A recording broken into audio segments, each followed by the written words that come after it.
ഇന്നത്തെ വീഡിയോ ഒരു ഹാഫ് ഷിമ്മി തയ്ക്കുന്ന വീഡിയോ ആണ്. വളരെ കുറച്ച് സമയം കൊണ്ട് എളുപ്പത്തിൽ തയ്ച്ചെടുക്കാൻ പറ്റുന്ന ഒരു ഐറ്റം കൂടിയാണ് ഹാഫ് ഷിമ്മി. ഇതിനായിട്ട് ഏകദേശം 1/2 മീറ്റർ തുണിയാണ് വേണ്ടത്. ഇത് ഞാൻ തയ്ച്ചതിൽ നിന്നും ബാക്കി വന്ന ഒരു പീസാണ് എടുത്തിട്ടുള്ളത്. 14 വയസ്സുള്ള മെലിഞ്ഞ ശരീരപ്രകൃതമുള്ള ഒരു കുട്ടിക്കാണ് ഈ ഷിമ്മി തയ്ക്കുന്നത്. ആദ്യം തന്നെ തുണി 4ആയി മടക്കിയിട്ട് അളവ് ഷിമ്മി തുണിയുടെ മുകളിൽ വെച്ച് 1.5 ഇഞ്ച് വിട്ട് വരച്ചെടുത്ത് കട്ട് ചെയ്തെടുക്കണം. ഷോൾഡറിൻ്റെ ഭാഗം മടക്ക് വന്നതിനാൽ അവിടെ ഞാൻ കട്ട് ചെയ്യുന്നില്ല.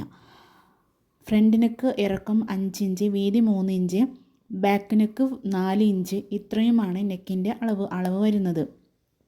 ഇനി ഇത് കട്ട് ചെയ്തതിന് ശേഷം ഇതുപോലെ ഒന്ന് കട്ട് ചെയ്താൽ മടക്കി അടിക്കുമ്പോൾ ചുളിയുന്നത് ഒഴിവാക്കാം.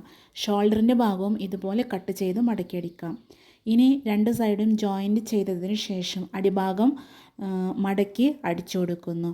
ഇത്രയേ ഉള്ളൂ ഒരു ഷിമ്മി തയ്ച്ചെടുക്കാൻ. വളരെ കുറച്ച് സമയം കൊണ്ടും 1/2 മീറ്റർ തുണി കൊണ്ടും തയ്ച്ചെടുക്കാൻ പറ്റുന്ന ഒരു ഐറ്റം കൂടിയാണിത്.